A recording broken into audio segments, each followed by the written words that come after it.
Yeah, hi, my name is Greg. In 2018, I was struck by a car crossing a pedestrian out in Penrith in early February.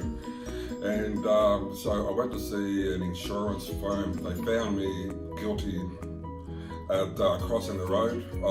Then I went and seen a law firm which couldn't help me at all. The insurance got everything all denied. I was told about a law firm in the city. A mate of mine, he gave me a number, so I rang the number and I got in touch with a man named David that works at the law firm. David gave me about 2 days. I came in and met David, we sat down, paperwork and stuff. David was very clear in explaining all the stuff and how it's going to go about.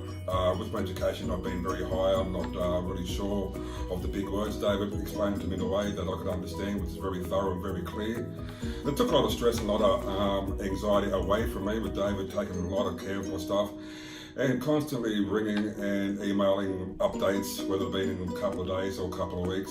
David was very, very professional at what he'd done, and he got my case overturned, which was very, very great and very thankful for him. Look, I would recommend anybody to David, his law firm. I'll be happy to speak on his behalf anytime. Thank you.